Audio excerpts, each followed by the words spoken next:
कर्नाटक की कांग्रेस सरकार ने मुस्लिम ठेकेदारों के लिए 4% आरक्षण देकर यह साबित कर दिया है कि उसकी नीयत केवल वोट बैंक की राजनीति तक सीमित है। सरकारी ठेकों में धर्म के आधार पर आरक्षण सही है क्या? क्या यही लोकतंत्र है? कांग्रेस के लिए योग्यता कोई मायने नहीं रखती, बस मजहब देखो और ठेका बांटो। ये वही कांग्रेस है जिसने शाहबानो केस में सुप्रीम कोर्ट का फैसला पलटकर मुस्लिम तुष्टीकरण किया था। ये वही कांग्रेस है जिसने राम मंदिर निर्माण में बाधाएं खड़ी की थी। अब कर्नाटक में सरकारी ठेकों को भी इस्लामी रंग देने की तैयारी हो गई है। हिंदू ठेकेदार कहीं भी जाएं, कांग्रेस को बस अपने खास वोटर्स की चिंता है। जब मंदिरों से टैक्स लिया जाता है तब कांग्रेस धर्मनिरपेक्ष होती है, लेकिन जब सरकारी टेंडर की बारी आती है तब उसे सिर्फ मुस्लिम याद आते हैं। ये कैसा न्याय है? कांग्रेस की इस वोट बैंक राजनीति को अगर अभी नहीं रोका गया तो ये देश को एक और विभाजन की ओर ले जाएगा। इसी मामले को और विस्तार से समझिए, हमारी ये स्पेशल रिपोर्ट देखिए और मामले की गंभीरता को समझिए।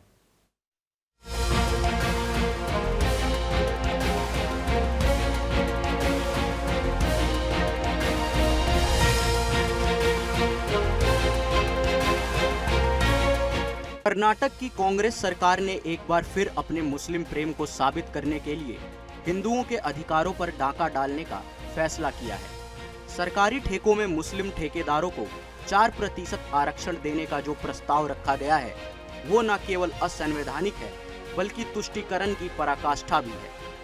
कांग्रेस ने हमेशा से वोट बैंक की राजनीति के लिए एक विशेष समुदाय को प्राथमिकता दी है और अब ये नया कदम उसी कड़ी का हिस्सा है। संविधान में कहीं भी नहीं लिखा गया कि किसी धर्म विशेष के लोगों को सरकारी लाभ विशेष रूप से दिया जाए। आरक्षण केवल सामाजिक और शैक्षणिक रूप से पिछड़े वर्गों के लिए होता है, न कि किसी धर्म विशेष के लिए। कांग्रेस का ये फैसला खुले तौर पर हिंदुओं के अधिकारों को छीनकर मुस्लिम तुष्टीकरण की राजनीति को बढ़ावा देने का प्रयास है। कर्नाटक में हजारों हिंदू ठेकेदार हैं जो कड़ी मेहनत से सरकारी टेंडर पाने की कोशिश करते हैं। अब कांग्रेस सरकार ने मुस्लिम ठेकेदारों के लिए अलग से 4% कोटा देकर इन हिंदू व्यवसायियों के लिए अवसरों के दरवाजे बंद करने का षड्यंत्र रच दिया है। ये केवल हिंदुओं के हक पर डाका डालने जैसा नहीं बल्कि खुलेआम एक समुदाय विशेष के प्रति अन्याय है। कांग्रेस हमेशा से ही देश को धर्म के आधार पर बांटने की राजनीति करती रही है। जब वो सत्ता में होती है तो हिंदुओं के अधिकारों को कम कर मुस्लिमों को लाभ देने की कोशिश करती है। यही कांग्रेस थी जिसने शाहबानो केस में सुप्रीम कोर्ट के फैसलों को पलटकर मुस्लिम वोट बैंक को खुश करने की कोशिश की थी।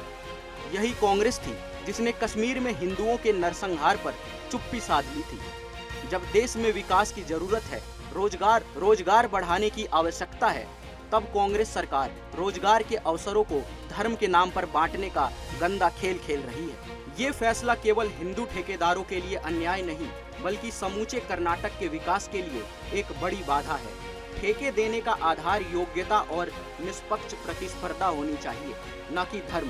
बीजेपी सांसद रविशंकर प्रसाद ने स्पष्ट रूप से कहा है कि ये पूरी तरह असंवैधानिक है और बीजेपी इसका कड़ा विरोध करेगी। ये सिर्फ बीजेपी की लड़ाई नहीं है बल्कि हर उस भारतीय की लड़ाई है जो निष्पक्षता और समान अवसरों में विश्वास रखता है। अगर कांग्रेस की इस तुष्टीकरण की नीति का विरोध नहीं किया गया तो भविष्य में अन्य राज्यों में भी इसी तरह के असंवैधानिक फैसले देखने को मिल सकते हैं। कांग्रेस सरकार का ये फैसला साफ तौर पर दिखाता है कि उसे सिर्फ मुस्लिम वोट बैंक की चिंता है, न कि देश की। ये हिंदुओं के हक को छीनने का षड्यंत्र है जिसे किसी भी कीमत पर बर्दाश्त नहीं किया जाना चाहिए।